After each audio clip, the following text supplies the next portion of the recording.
Ao lado do senador suplente José Medeiros, do PPS, para uma entrevista ao vivo. Lembrando que você pode e deve participar dessa entrevista, desse bate-papo, enviando a sua opinião, a sua pergunta ao nosso convidado no endereço tv.rdnews.com.br. Eu fico aqui aguardando a sua participação, enquanto isso eu vou conversando com o nosso convidado.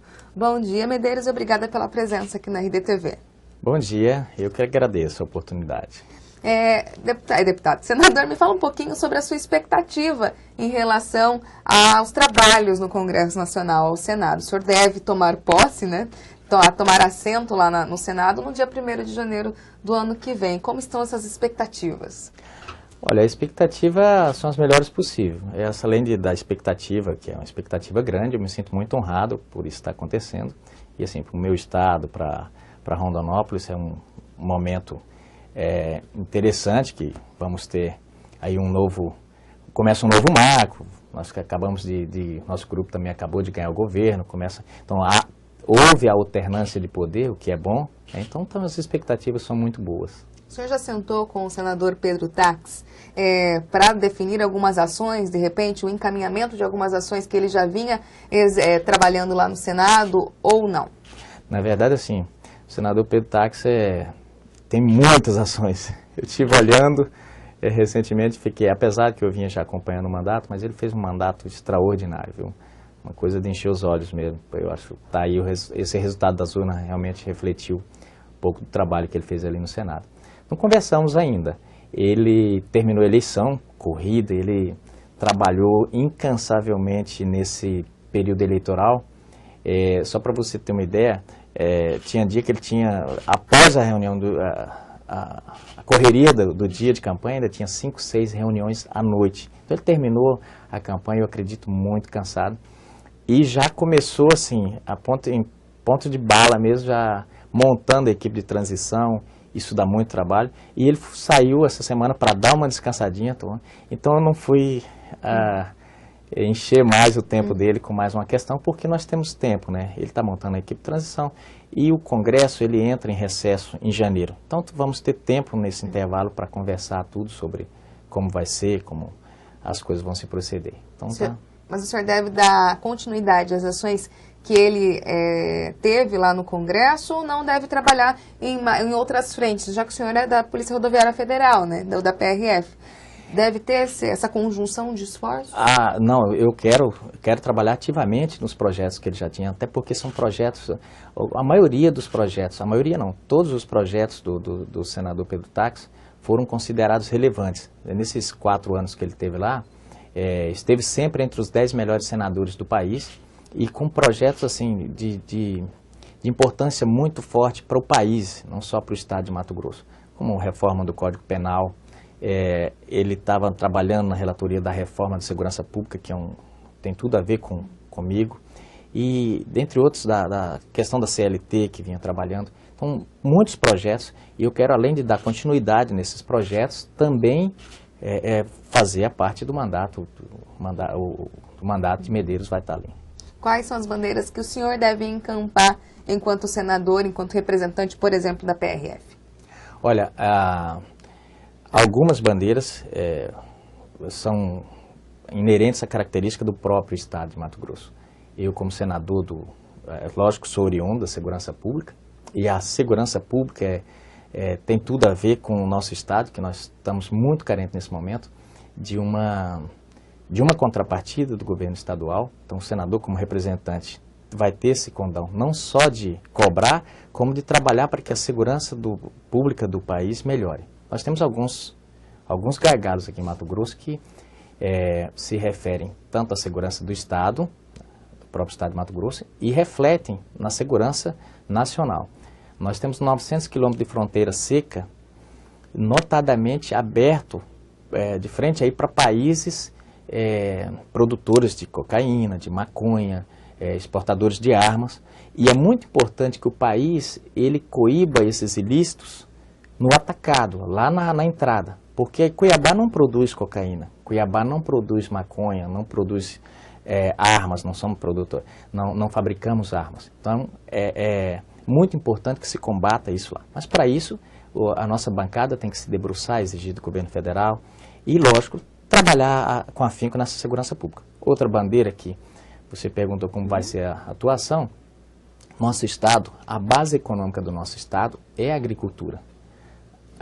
Aqui, se o agronegócio espirrar, todo o Estado fica gripado. Então, o senador que for representar, qualquer parlamentar que for representar o nosso Estado nacionalmente, ele tem que ter como bandeira a defesa desse setor, a defesa do nosso Estado, porque além de ser bom para o Estado e para o nosso desenvolvimento, é bom para o país, porque Mato Grosso hoje contribui de forma importante para o equilíbrio da balança comercial. Então, eu quero trabalhar muito forte na questão do agronegócio.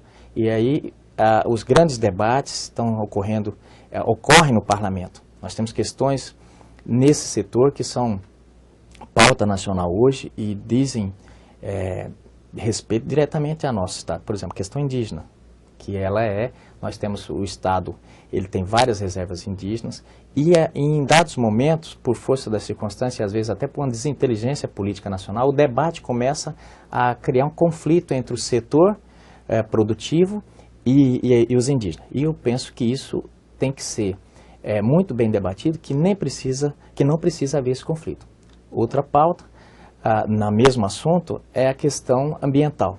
Isso tem que se complementar, eles têm que se complementar e não conflitar. Nós temos exemplos no mundo inteiro e até no próprio Brasil de que isso pode caminhar a desenvolvimento e a defesa do meio ambiente de forma muito pacífica. Tá certo, senadora. A gente vai à redação do portal RD News com o repórter Tarso Nunes, que tem uma pergunta para o senhor. Bom dia, Tarso.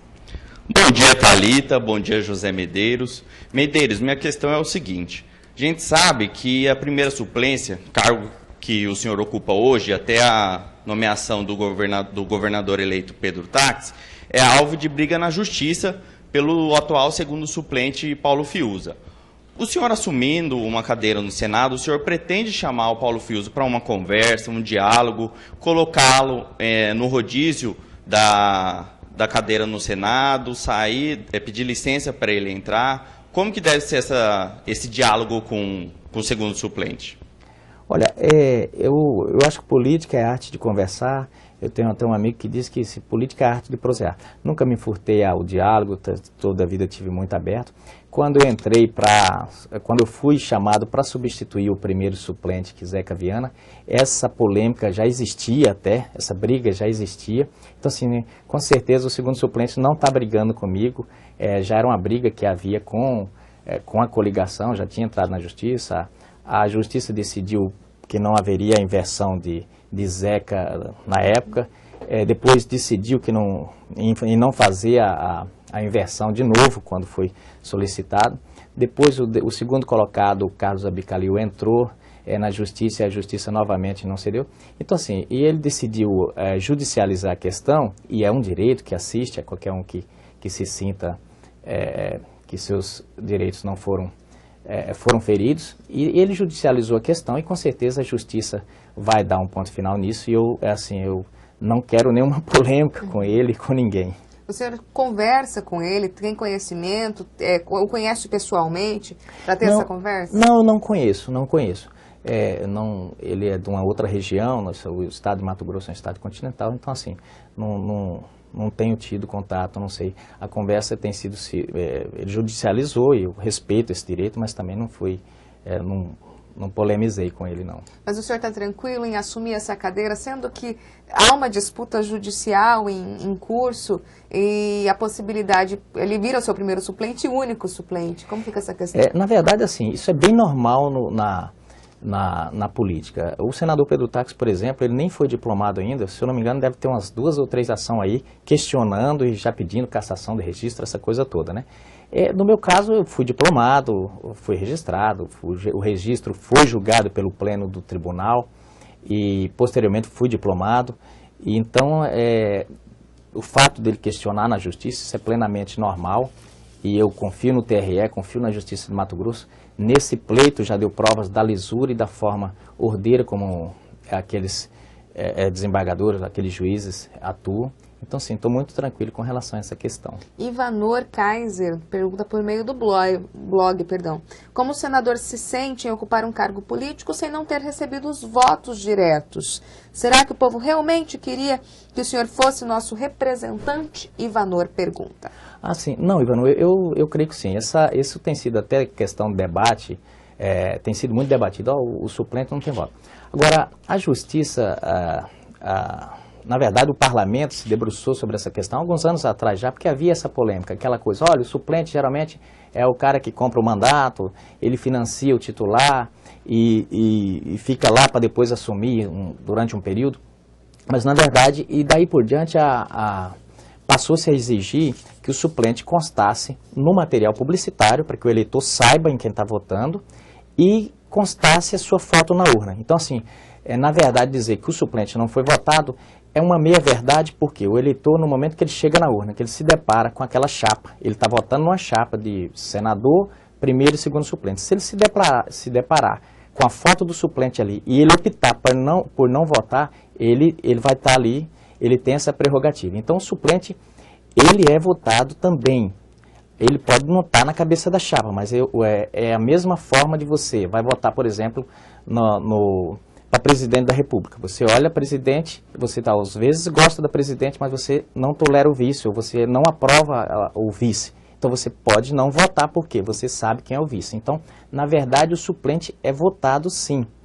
Agora, ele não é o titular, ele está ali com mera expectativa de direito, mas o eleitor já fica sabendo no momento que vai na urna que se aquele titular em algum momento faltar, quem vai assumir é aquele suplente lá. Em tese, o suplente é votado. Cleusa de Souza pergunta por meio do chat o que é possível fazer como senador para a saúde pública do Estado? Olha, a saúde pública, na verdade, assim, não é nem para o Estado, né? A questão de país, a saúde pública, hoje o Executivo tem se debruçado e a gente sabe que ela está falida no país inteiro. É uma questão que precisa... O que o parlamento efetivamente pode fazer é cobrar e debater, que ali é o lugar para o debate. Parlamento já se parlarem, né, de falar. O que se pode o parlamentar fazer é isso, fazer uma forma de que o Executivo possa tornar cada dia mais a saúde prioridade. Me parece até que na retórica existe essa preocupação com a saúde. A gente não vê efetivamente na ponta. Algumas coisas é óbvio que o parlamento pode começar a discutir. Por exemplo, nós temos hoje, no estado inteiro, uma questão dos repasses por município. Vamos pegar o exemplo de Mato Grosso. Os municípios recentemente tiveram cortados os seus repasses em 50%. Isso é quase você decretar a morte de muitas pessoas. Os municípios, eles hoje não têm condições de arcar com isso e o parlamento pode ajudar sim. Primeiro, chamando o governo federal e até chamando um pacto com os governadores para se discutir isso no Senado, para ver como é que se vai fazer essa divisão melhor dos recursos para a saúde. Mas não é só recurso que a gente vê que precisa. Precisa uma reforma do todo. Da gestão. Exatamente. Senador, me fala um pouquinho sobre as críticas recebidas, especialmente nesse período eleitoral, de que os senadores eleitos agora, né, nossos três senadores, têm base eleitoral em Rondonópolis. Teremos, enfim, senadores por Mato Grosso ou senadores por Rondonópolis? Eu tenho ouvido muito essa questão. E ela foi uma coincidência, na verdade. Os partidos, as coligações, quando eles estão montando as suas estratégias políticas, tomam cuidado com essa questão geopolítica. E principalmente num estado que é praticamente do tamanho aliás, maior do que muitos países. Nós somos maior do que a Inglaterra, aliás, aqui cabem 10 Portugais, não sei quantas França, não sei quantas Inglaterra. Nós somos muito grandes. Mas o que ocorre? Por uma coincidência, o Rondonópolis acabou ficando com o suplente do governador que vira senador. O ex-governador que é senador também morava lá. E o senador que disputou a única vaga é de lá de Rondonópolis. E aconteceu isso. E o que eu tenho feito é responder essas questões ultimamente, de forma muito tranquila. O senador, não importando aonde ele mora no estado, ele tem por incumbência constitucional, por questão de lei e das suas atribuições, defender o Estado.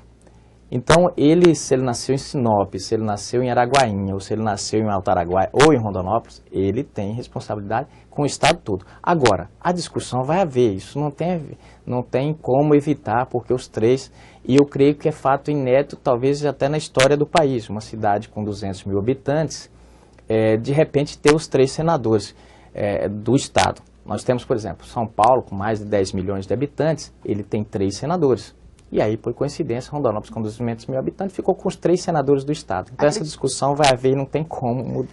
Acredita que vai ser tranquilo o relacionamento, uma vez que teremos 2 senadores pelo PR, Blairo Maggi e Wellington Fagundes, e o senhor do PPS, pelo grupo, entre aspas, de oposição. Acredita que vai ser tranquilo?